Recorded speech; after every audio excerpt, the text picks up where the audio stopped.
The great hall of Nexus Prime was filled with worried voices. Alien beings from across the galaxy sat in their special seats, each one designed for their different bodies. The Vorthak had thick, gray skin and 4 arms. The Saurians looked like giant lizards walking on 2 legs. The ethereals floated in their glass containers, their blue forms moving like smoke. Ambassador Zexthal stood at the center of the hall. His 4 arms moved as he spoke, and his voice was deep and scary. Council members, we have a big problem. Our mining colony on Keth 7 has gone quiet. We sent 3 ships to check on them. None came back. The hall became very quiet. Everyone knew what Keth 7 was. It was a Class 0 Deathworld, the most dangerous type of planet in the galaxy. The gravity was 3 times normal, the air was poison. The ground shook with earthquakes every day. The native animals could kill a full-grown Vorthak warrior in seconds. Counselor Veltar, an ethereal, spoke in a voice like wind through leaves. How many were at the mining station? 2,000 workers. 500 guards, all gone? Zexthal's 4 eyes looked around the room. We need to send a rescue team, but who can survive on that world? The Saurian military leader, General Krexan, stood up. His scales were dark green and covered in scars. My best soldiers could not last a day on Keth 7. The gravity alone would crush their bones. The toxic air would kill them in minutes. What? About the Vorthak Elite Guard? Asked another council member. Zexthal shook his head. We already tried. They made it to the surface but died within hours. The predators there are unlike anything we have faced before. The council members looked at each other with fear. Some whispered in their own languages. Others just stared at the floor. No one wanted to send their people to die on that horrible world. Then Counselor Veltar spoke again. What about the humans? The hall became quiet again, but this time it was different. Some of the aliens started to laugh. Others looked confused. The humans? General Krexan's voice was full of doubt. Those weak little creatures? They just joined our Federation last year. They cannot even survive on most normal worlds without their special suits. Exactly, Veltar said, floating closer to the center. We would not be risking any valuable warriors. If they die, we lose nothing important. If they somehow succeed, we gain information about what happened. Zexthal thought about this. Humans were new to the galaxy. They came from a small, unimportant world called Earth. Most aliens thought they were weak and stupid. They had no natural armor, no claws, no special abilities. They were just soft, pink creatures with thin skin and small bodies. But can they even survive the trip to Keth 7? Asked another council member. Their ships are simple but strong, Veltar replied. And they are expendable. If we send a real military force and lose them, it would be a disaster. But if we lose a few humans, who would care? The more Zexthal thought about it, the more he liked the idea. The humans were always asking for chances to prove themselves. They wanted to be treated as equals in the Federation. This would be a perfect test. If they failed, which they probably would, then everyone would know humans were not worth much attention. If they somehow succeeded, then the mystery of Keth 7 would be solved. I agree, Zexthal said. We will send a human team to investigate. Make it sound like an honor. Tell them it is an important mission for the Federation. General Krexan laughed, a sound like rocks grinding together. They will probably volunteer eagerly. Humans always think they are braver than they really are. The vote was quick. All council members agreed to send humans to Keth 7. They would give them a basic ship and minimal supplies. The humans would think they were being trusted with an important job. Really, they were just being sent to die in a place where no one else wanted to go. Far away, on Earth's moon, Commander Jake Morris was finishing his daily reports. The Lunar Command Center was small and cramped, with computers that were old compared to alien technology. Jake was 35 years old, with brown hair and tired eyes. He had been a soldier for 15 years, but this desk job was boring. His assistant, Lieutenant Amy Brooks, walked into his office. She was younger than Jake, with red hair and bright green eyes. She was one of the best engineers in the human fleet, though most aliens did not know humans had a fleet. "Sir, we just got a message from Federation Command," she said, holding a datapad. "They want to see you right away." Jake looked up from his reports. What about? They did not say. But it came from the High Council itself. Jake had never gotten a message from the High Council before. Most of the time, the aliens barely talked to humans at all. When they did, it was usually to give them simple jobs like carrying supplies or cleaning space stations. "Tell Torres, Hunt, and Walsh to meet me in briefing room 2 in 1 hour," Jake said. "If the High Council wants to talk to us, it must be important." Amy nodded and left. Jake sat back in his chair and wondered what the aliens wanted. Whatever it was, he hoped it was more interesting than reading supply reports all day. 1 hour. Later, Jake sat with his team in the small briefing room. Sergeant Rick Torres was a big man with black hair and strong arms. He was the best weapons expert Jake had ever worked with. Corporal Lisa Hunt was quiet and smart with blonde hair and blue eyes. She knew more about alien biology than most Federation scientists. Private Danny Walsh was the youngest, only 23, with curly brown hair and a quick smile. He could make any communication system work, even alien ones. The screen in front of them flickered to life. Ambassador Zexthal appeared, his 4 eyes looking down at them like they were insects. "Humans," he said in his deep voice. "The Federation has an important mission for you. We need a reconnaissance team to investigate a situation on one of our colony worlds. You have been chosen for this honor." Jake felt excited. Finally, a real mission instead of paperwork. "What kind of situation, sir?" "A mining colony has lost contact with Federation Command. We need someone to find out what happened and report back. The planet is called Keth 7. Jake had never heard of Keth 7, but he tried not to show it. "How many people should we take?" "Your current team will be enough. This is a simple investigation mission. You will be given a transport ship and basic supplies. The mission should take no more than a few weeks." Something about the way Zexthal spoke made Jake feel uneasy. The ambassador's 4 eyes seemed to be laughing at them, though his face did not change. "When do we leave?" Jake asked. "Tomorrow. A ship called the Meridian will take you to Keth 7. Captain Nexan will be your pilot." The screen went black. The team looked at each other. Rick was the first to speak. "Did that seem weird to anyone else?" "A little," Lisa said. "Why would they pick us for an important mission? We have never done anything like this before." Danny shrugged. "Maybe they finally realized we are more useful than they thought." Amy frowned. "Or maybe there is something they are not telling us." Jake stood up. "It does not matter. We have our orders. Get your gear ready. We leave in 12 hours. As his team left the room, Jake stayed behind. He pulled up everything he could find about Keth 7 on his computer. What he found made his blood run cold. The planet was listed as a Class 0 Deathworld, the most dangerous type of world in the galaxy. Now, he understood why the aliens had picked them. They were not being honored. They were being sent to die. The Meridian was not a friendly ship. Captain Lexan was a saurian with dark green scales and yellow eyes that never seemed to blink. He looked at the humans like they were diseased animals. His crew was the same way. They gave the humans a small room in the cargo bay and brought them food that tasted like cardboard. Jake and his team spent 3 weeks on the ship. They tried to ask questions about Keth 7, but the aliens would not tell them anything useful. Captain Lexan would just say it was a mining world and walk away.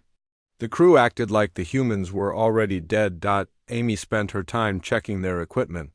The environmental suits were basic models, not the advanced gear that Federation soldiers usually got. The weapons were old but functional. The communication devices were outdated, but Danny said he could make them work. "Something is very wrong about this mission," Amy told Jake one night as they sat in their cramped quarters. "Look at this gear. It is like they expect us to fail."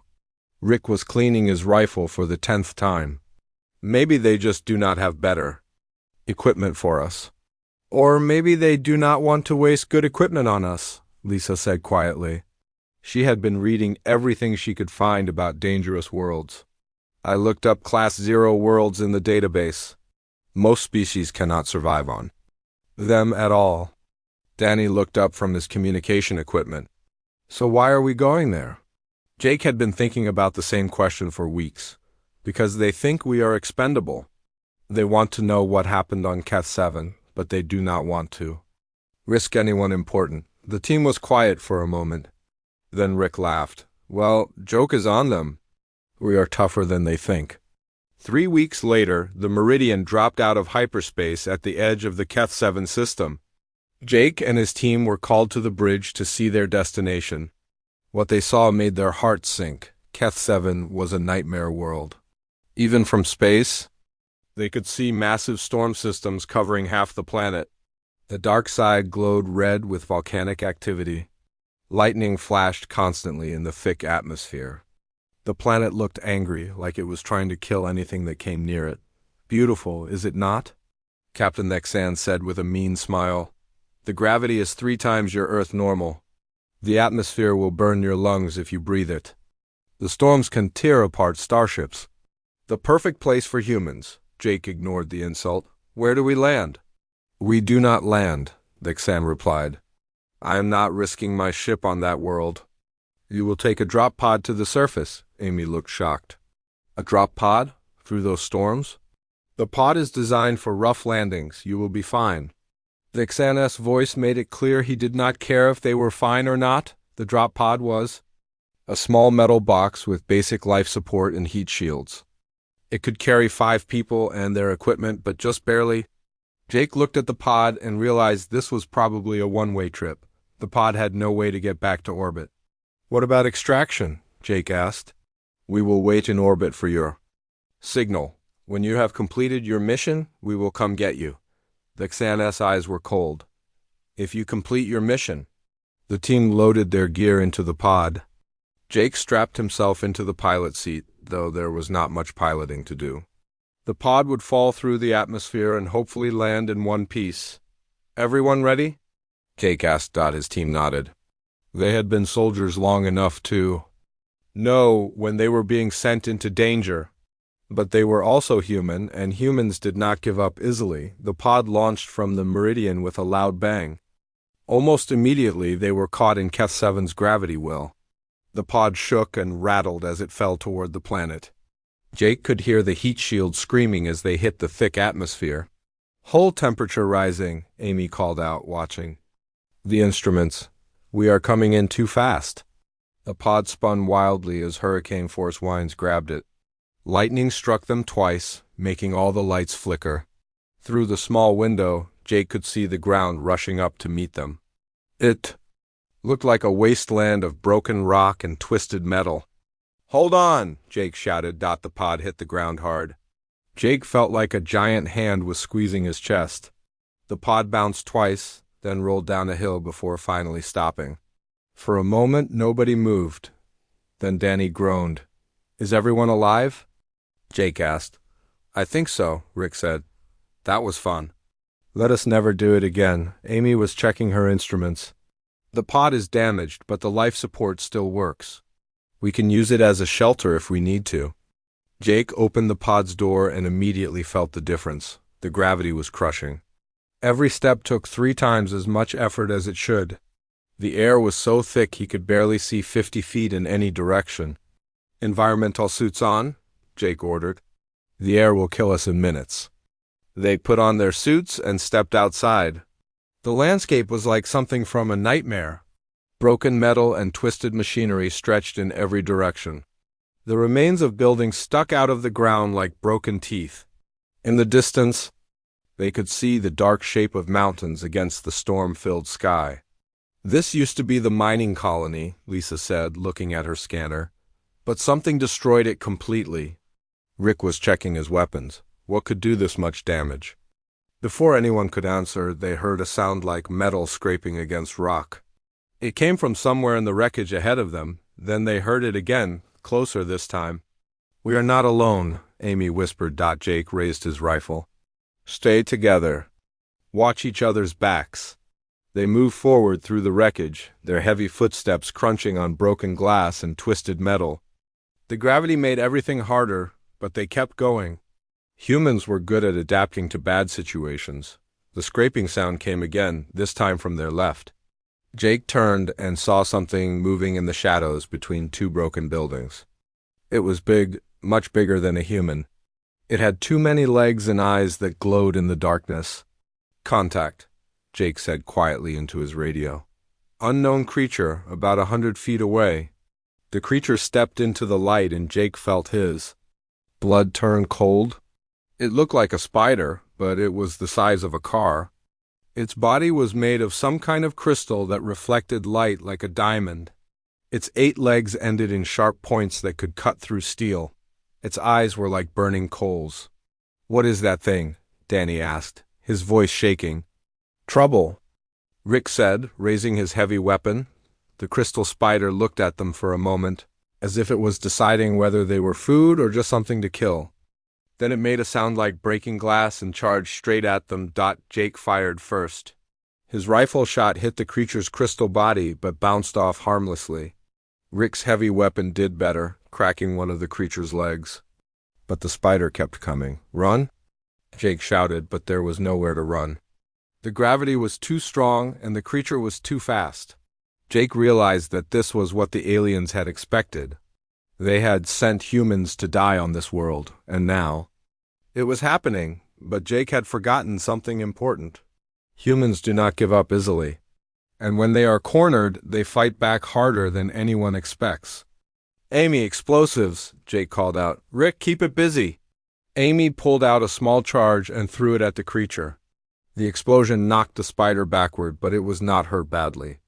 It got back up and charged again. This time Jake was ready. He had spent 15 years learning how to fight, and he was not going to die on some alien world without a fight. The crystal spider jumped at him, its sharp legs reaching for his throat. Jake rolled to the side, feeling the creature's claws pass inches from his head.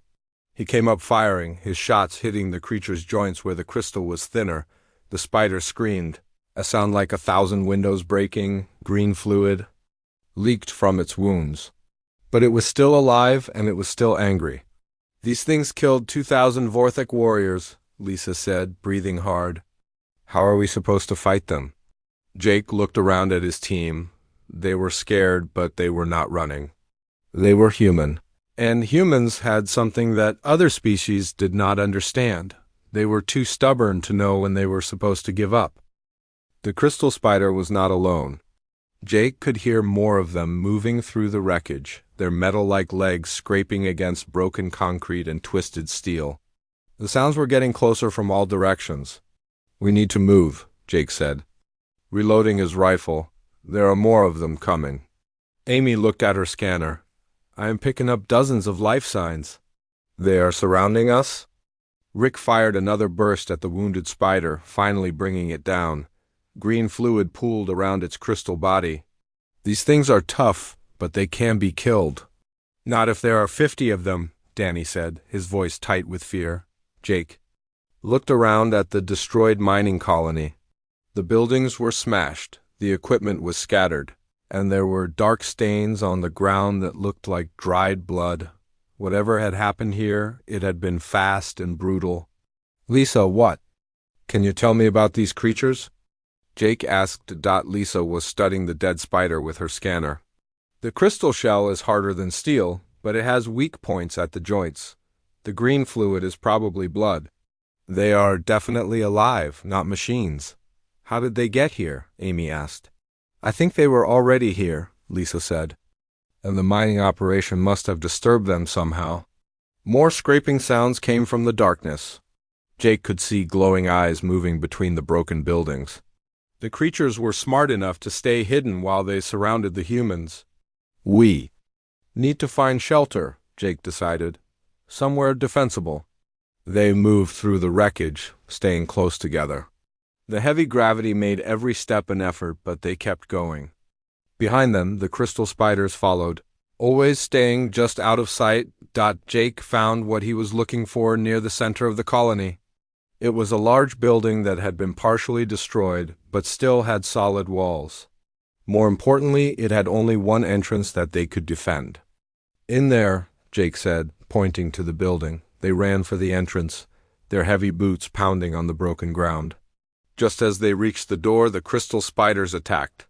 6 of them came charging out of the shadows, their sharp legs clicking against the pavement. Rick turned and fired his heavy weapon. The explosive rounds cracked the lead spider's shell, but it kept coming. Amy threw another charge, and the explosion knocked 2 of the creatures down. But the others were almost on them. Jake dove through the doorway, pulling Danny with him. Lisa was right behind them, her scanner still beeping with warnings. Rick came last, firing over his shoulder as he backed into the building. "Close the door!" Jake shouted. Amy slammed the heavy metal door shut just as the first spider reached it. The creature's claws scraped against the metal, leaving deep scratches. Then came the sound of more spiders arriving outside. "That will not hold them for long," Amy said, looking at the damaged door. Jake looked around the inside of the building. It was some kind of control center with banks of computers and communication equipment. Most of it was damaged, but some screens still flickered with power. "Danny, can you get any of this equipment working?" Jake asked. "I can try," Danny said, moving to the communication console. "But it is all alien technology. Do your best. We need to know what happened here." Lisa was studying her scanner readings. "Jake, you need to see this. The life signs are not just around us. They are below us too." "Below us?" "There are massive tunnels under this building. The creatures are not just on the surface, they live underground." Jake felt a chill that had nothing to do with the cold air. "How many? Hundreds? Maybe thousands?" Rick checked his ammunition. "We do not have enough bullets for thousands of these things. Then we need to be smarter," Jake said. "Amy, what kind of explosives do we have?" "Enough to bring down this building." "But that would kill us too." Danny suddenly looked up from the communication console. "I got something working. There are recorded messages in the system." "Play them," Jake ordered. The speakers crackled to life. A voice spoke in the Vorthek language, but the computer translated into English. "This is Mining Chief Gorthan. Day 47 of the operation. We have broken through into a large cavern system. The mineral readings are incredible. We could extract enough rare metals to supply the entire Federation." The message continued. Day 48. We have found something strange in the caves. Crystal formations that seem to be moving, sending a team to investigate. The next message was different. The voice was scared. Day 49. The crystal formations are alive. They attacked the investigation team. We have sealed the tunnel, but they are trying to break through. Request immediate evacuation.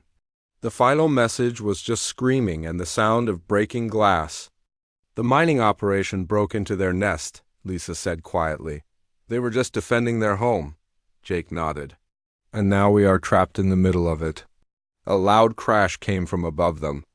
Pieces of the ceiling fell down, and Jake could see cracks spreading across the walls. The crystal spiders were on the roof, trying to break in from above. "We cannot stay here," Amy said. "The building is not strong enough." "Then we go down," Jake decided. "Into the tunnels." "Into their nest?" Rick asked. "That is suicide." "Staying here is suicide too," Jake replied. "At least in the tunnels we might find out what really happened." Danny had found the building's maps on the computer system. "There is an access tunnel to the mining operation. It goes down about 200 feet.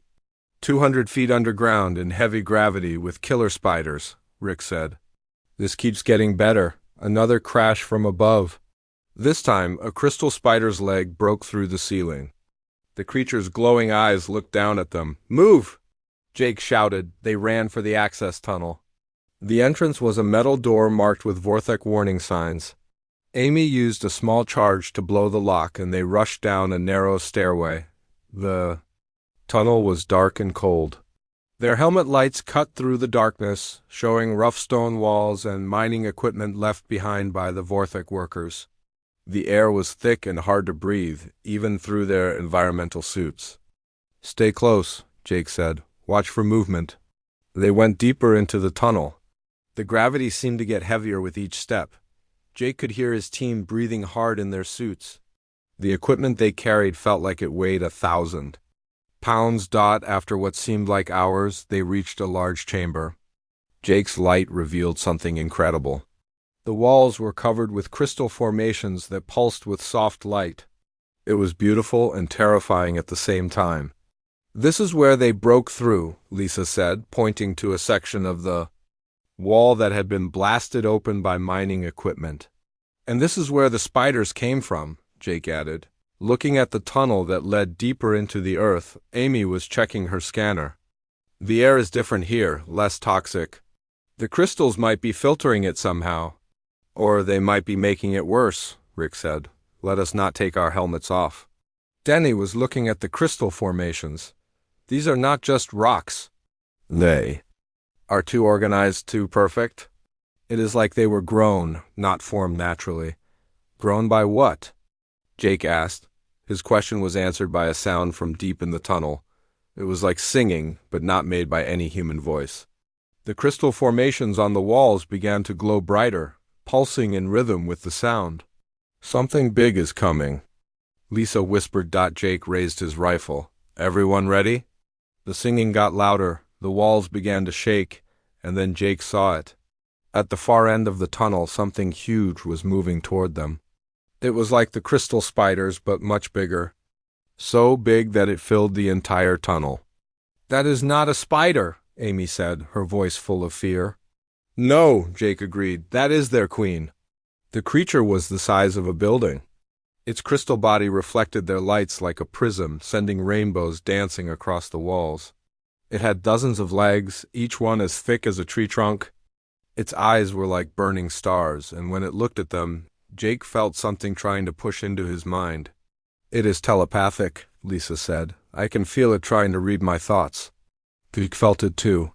A pressure in his head like someone was trying to break down a door. But human minds were chaotic and complicated. The creature's mental attack felt like a bad headache, but it did not drive him insane like it probably did to the Vorthic miners. "It cannot control us," Jake realized. "Human minds are too messy for it to handle." "Then let us give it something to really worry about," Rick said. Raising his heavy weapon, the queen spider moved closer, its massive form filling the tunnel. Jake could feel its anger and confusion. It had easily controlled the Vorthic miners, driving them mad before killing them. But these strange new creatures were different. Their minds were like storms, impossible to predict or control. "Open fire!" Jake commanded. The battle for the nest had begun. The queen spider screamed when their bullets hit her crystal shell. It was not a sound that any human had ever heard before. It was like 1,000 windows breaking mixed with the cry of a dying animal.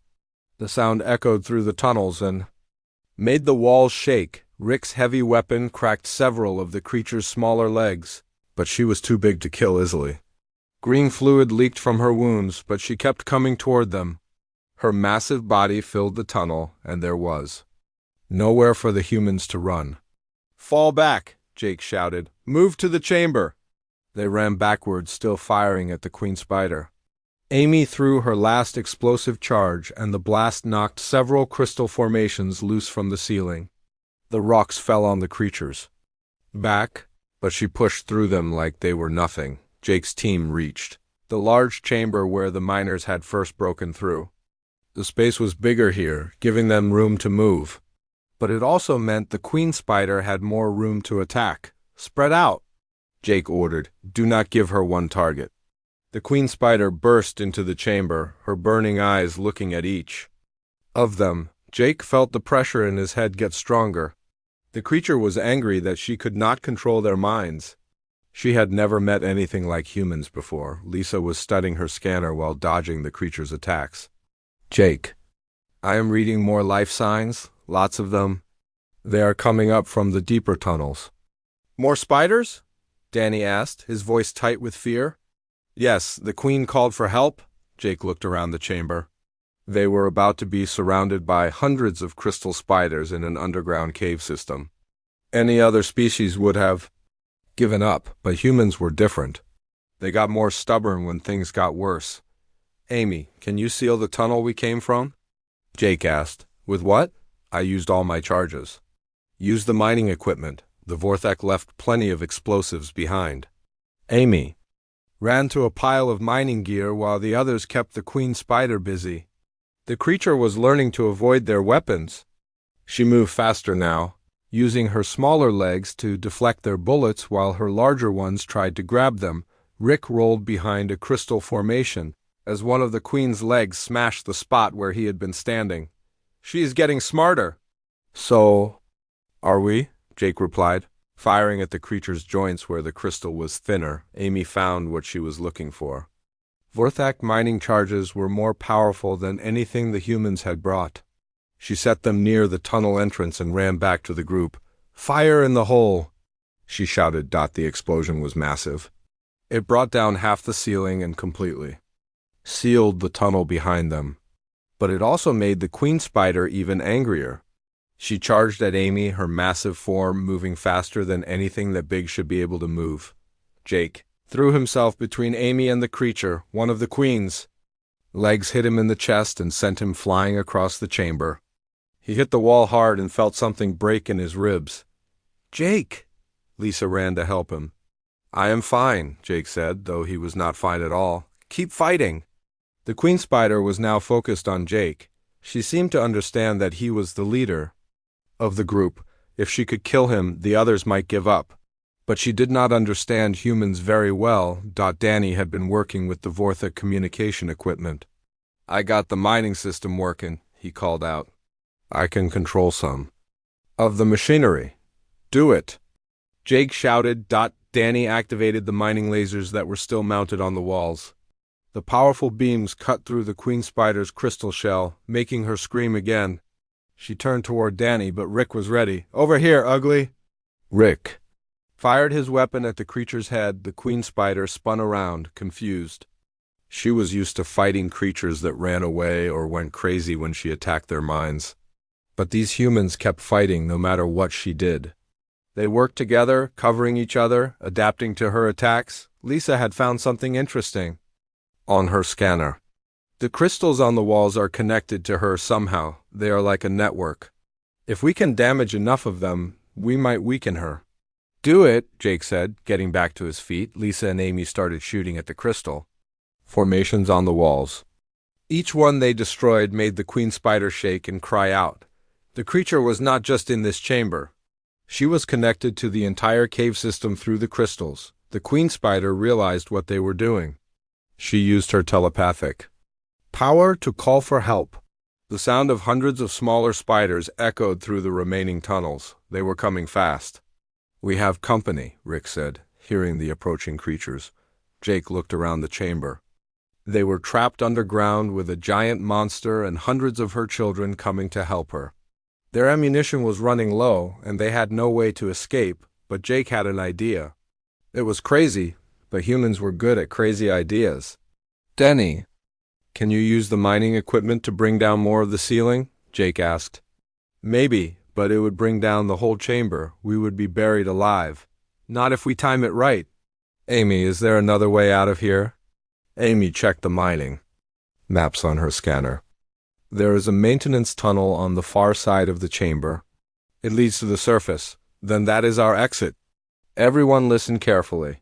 We are going to make the queen spider very angry, then run for that tunnel. When she follows us, Danny brings down the ceiling behind us. That is insane, Rick said. It is also our only chance, Jake replied. The sound of approaching spiders was getting louder. Soon the chamber would be full of crystal creatures, and the humans would be overwhelmed. But Jake had noticed something about the queen spider. She was protective of her children.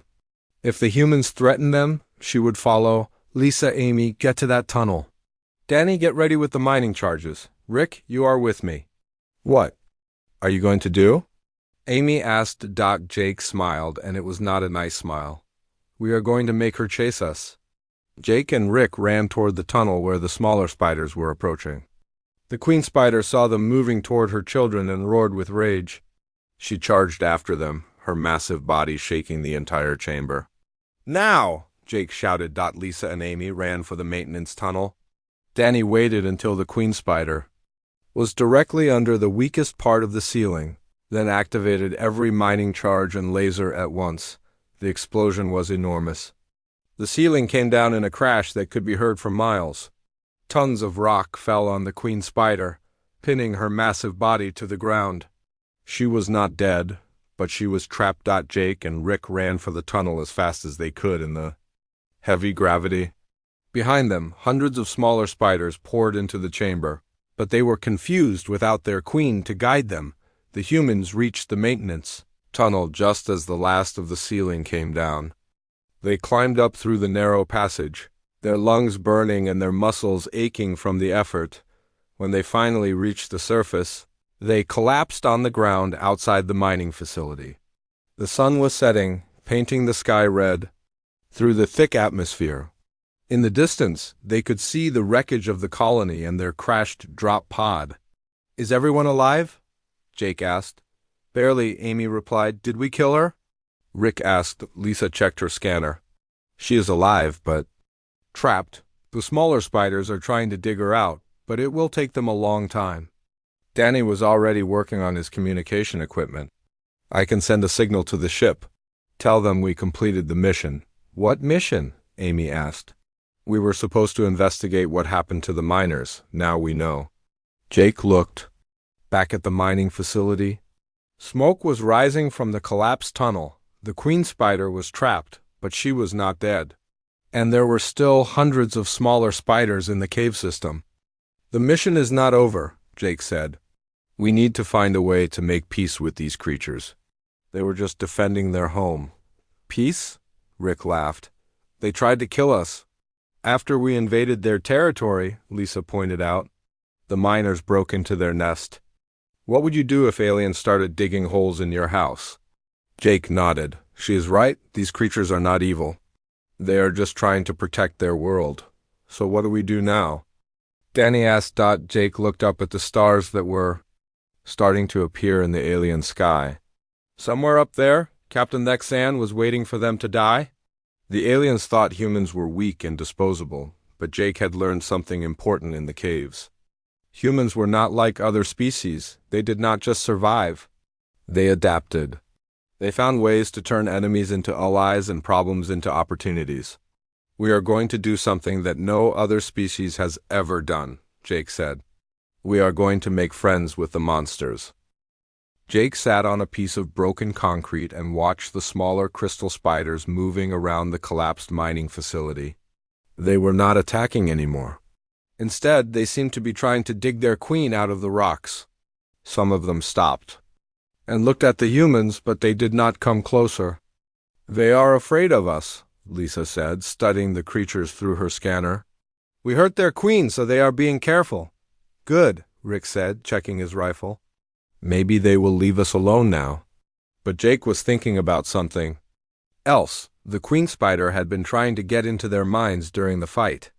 She had failed because human thoughts were too complicated for her to understand. But what if they could use that same connection to talk to her? "Danny, can you modify the communication equipment to work with the crystal network?"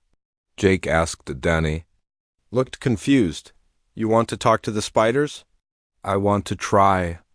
Lisa said the crystals are all connected. "Maybe we can send messages through them." Amy shook her head.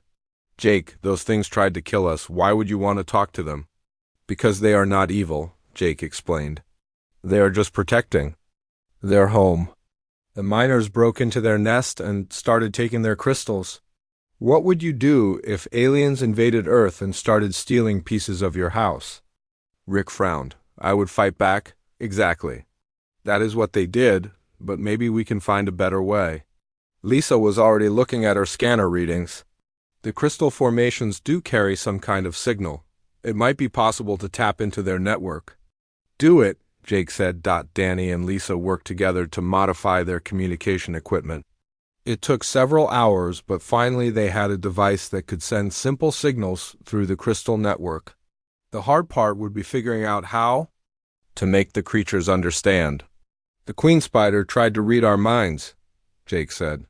"So she must understand thoughts somehow. Maybe we can send her our thoughts instead of words?" That sounds dangerous, Amy said. What if she can control us through the link? She already tried that and failed. Human minds are too messy for her to handle. Jake put on the modified communication headset.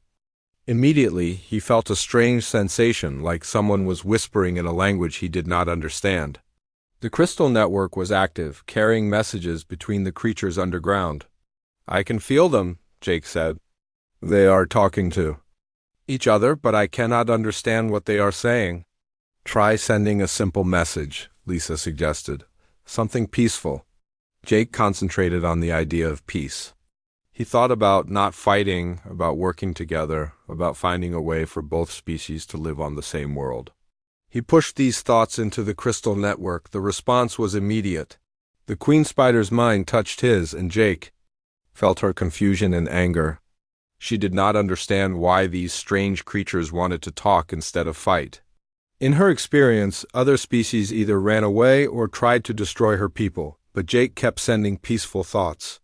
He showed her images of humans and crystal spiders working together, of the mining operation being done carefully without damaging the nest, of both species sharing the world instead of fighting over it. The queen spider's anger slowly changed to curiosity. She had never encountered a species that wanted to negotiate instead of just taking what they wanted. She sent back images of her own, the history of her people, the beauty of their crystal cities deep underground, the pain they felt when the miners broke into their sacred spaces. She is showing me their world, Jake said, his eyes closed in. Concentration. It is beautiful.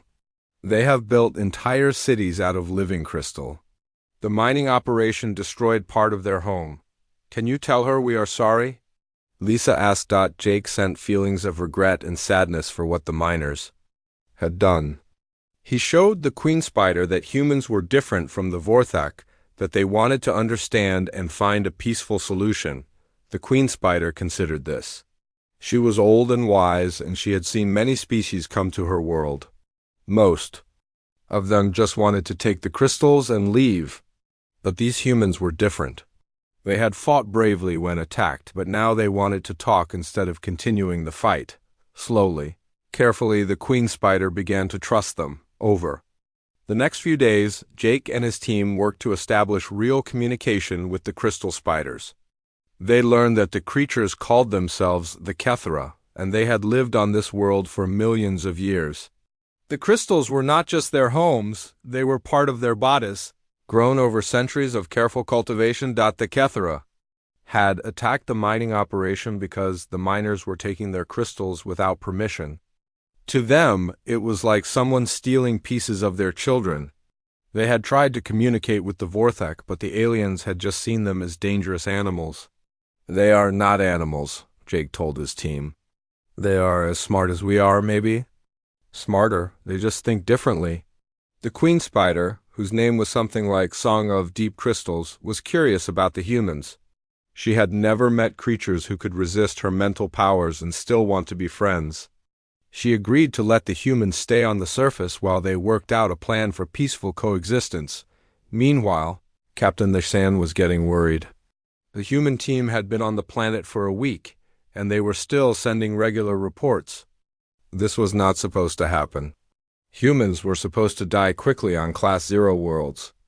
They are still alive, Vexen told his crew. How is that possible? Maybe they are tougher than we thought, his second officer suggested. Impossible, they are just humans. But the reports from the surface told a different story. The humans had not only survived, but had made contact with the native species. They were sending detailed information about the creatures' intelligence and their willingness to negotiate. When the Federation fleet arrived to investigate, they found something that shocked them. The humans had not just survived on the most dangerous world in the galaxy, they had made friends with the monsters. Jake met the Federation ships at a landing site near the mining facility.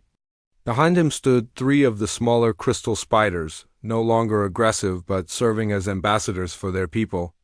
The sight of humans and Kethra working together left the alien commanders speechless. Report? Admiral Kethmore demanded. He was a Vorthak, like the miners who had died. Mission accomplished, Jake said. We investigated the mining colony and determined the cause of the attack. The native species, the Kathura, were defending their territory from what they saw as an invasion. We have established diplomatic contact and worked out a preliminary agreement for peaceful coexistence. You made a treaty with the creatures that killed our people? Admiral Kethmar was furious. We made peace with an intelligent species that was protecting their home, Jake replied calmly. The Kethera are willing to allow limited mining operations in exchange for recognition of their territorial rights and compensation for the damage already done. The Federation officials looked at each other in confusion. This was not how things were supposed to work. When a species was too dangerous to deal with, you either destroyed them or avoided them. You did not make friends with them, but the humans had done exactly that.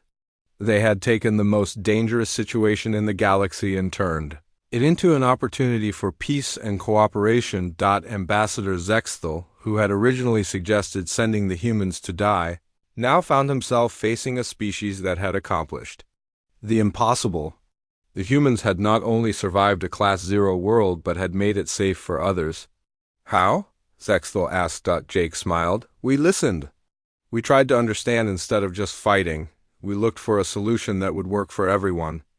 And if other species had tried this, they would have failed, Jake said honestly. The Kethra's mental powers would have driven most species insane. But human minds are too chaotic for them to control.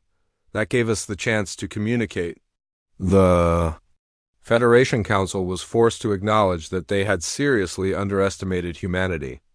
The species they had considered barely worth notice had solved a problem that had baffled the galaxy's greatest minds. Within a year, the Keth-7 system became the first joint human-alien colony. The Kathura helped the humans build cities that worked with the planet's dangerous environment instead of fighting against it. In return, the humans helped the Kathura develop new technologies and establish trade. Relationships with other species. Jake was promoted to ambassador and placed in charge of the colony. His team became the core of a new diplomatic corps specializing in contact with dangerous or difficult species. They proved that sometimes the best way to deal with monsters was to try to understand them first. The galaxy would never underestimate humanity again. The species that had been sent to die on a Deathworld had instead created a new model for interspecies cooperation. They had shown that sometimes the greatest strength was not in fighting, but in finding a way to make peace. As Jake stood on the balcony of the new colony headquarters, watching human children play with young Kethra in the crystal gardens below, he smiled. The aliens had sent humans to a Class 0 Deathworld expecting them to die. Instead, they had turned it into a home.